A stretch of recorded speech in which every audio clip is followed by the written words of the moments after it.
बिस्मिल्लाहिर्रहमानिर्रहीम। Welcome to medical word by A. अब हम इसके देखेंगे कि इसके रीजन में क्या क्या इंक्लूड है।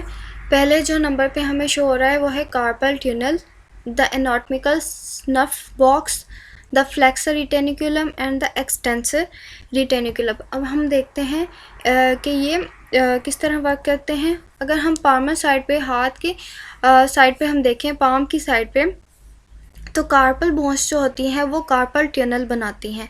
और ये किस वजह से ये वर्क करता है, कैसे ये काम आता है। जो फ्लेक्सर टेंडन जो होते हैं वो पास होते हैं टेंडन शीट्स में से, और ये इसको इस काबिल बनाता है कि वो इससे आगे पीछे वो है तंग जगह से जो है, नैरो जगह से जो है वो आगे पीछे मूव कर सके, क्योंकि कार्पल टनल जो होता है वो बहुत ही ज़्यादा छोटा और नैरो होता है। और अगर कार्पल बोन्स के कोई फ्रैक्चर होता है तो उसे हम कार्पल फ्रैक्चर कहते हैं। और अगर डिस्टल के एंड पर, रेडियस के एंड पर, रेडियस के डिस्टल पार्ट पर कोई फ्रैक्चर होता है तो उसे हम रिस्ट फ्रैक्चर कहते हैं। आगे हम देखेंगे रिटेनिकुलम के बारे में कि रिटेनिकुलम क्या होता है। ये जो है टफ कनेक्टिव टिश्यू होते हैं जो कि टेंडन्स को इकट्ठे करके इसको एक सपोर्ट प्रोवाइड करते हैं। एक्सटेंसर और फ्लेक्सर रिटेनिकुलम जो होते हैं वो रिस्ट रीजन पर अटैच होते हैं bone to bone. Carpal tunnel syndrome जो होता है वो बहुत पेनफुल होता है, और ये किस वजह से होता है। ये मीडियल नर्व अगर कंप्रेस हो जाती है या फिर उस नैरो पार्ट से, तो उसे जो है कार्पल टनल सिंड्रोम हो सकता है। फ्लेक्सर रिटेनिकुलम, अगर जो है मीडियन नर्व जो है वो नैरो पार्ट से जो है कंप्रेस हो जाती है, क्योंकि वो फ्लेक्सर रिटेनिकुलम के नीचे होती है, तो इस वजह से कार्पल टनल सिंड्रोम हो सकता है। अब हम देख लेते हैं movement of the wrist joint. Wrist joint की जो है वो मूवमेंट किस तरह होती है। रिस्ट जॉइंट की जो मूवमेंट होती है वो दो एक्सिस में होती है, फ्लेक्शन, एक्सटेंशन, एबडक्शन, एडक्शन, ये सब रिस्ट जॉइंट से होती है। अब देख सकते हैं मार्जिनल मूवमेंट कैसी होती है। रेडियल डेविएशन, अगर हम देखें कि रेडियस की तरफ, अगर थंब की तरफ हम हाथ को मूव करें तो वो एबडक्शन होती है, movement towards the thumb. Thumb की तरफ अगर जो मूवमेंट होती है वो रेडियल डेविएशन होती, एबडक्शन होती है।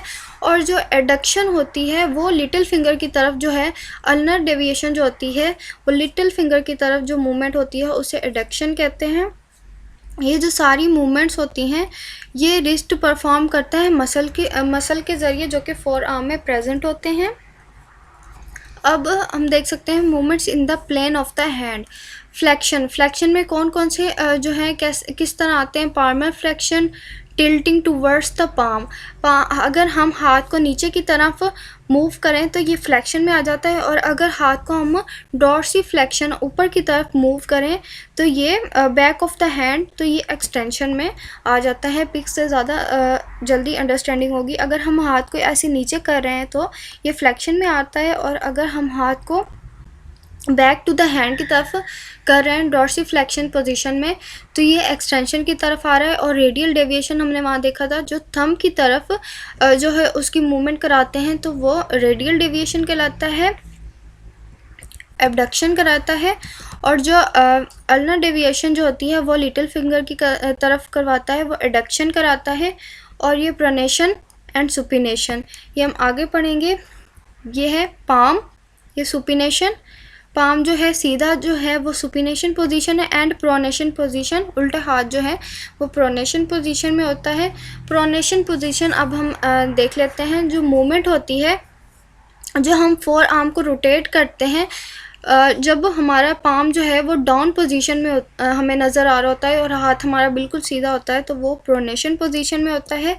और जब हम पाम की साइड ऊपर करते हैं फोर आर्म को रोटेट करके, तो वो सुपिनेशन पोजीशन में आ जाता है।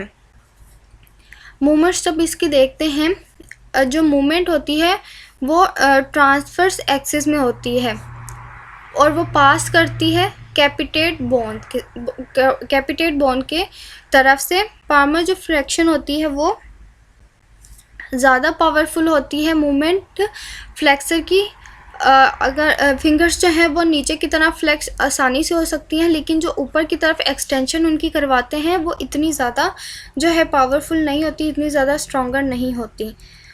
Thank you for watching. Next video में हम मसल्स के बारे में पढ़ेंगे। अगर आपको वीडियो अच्छी लगी please like and subscribe my channel.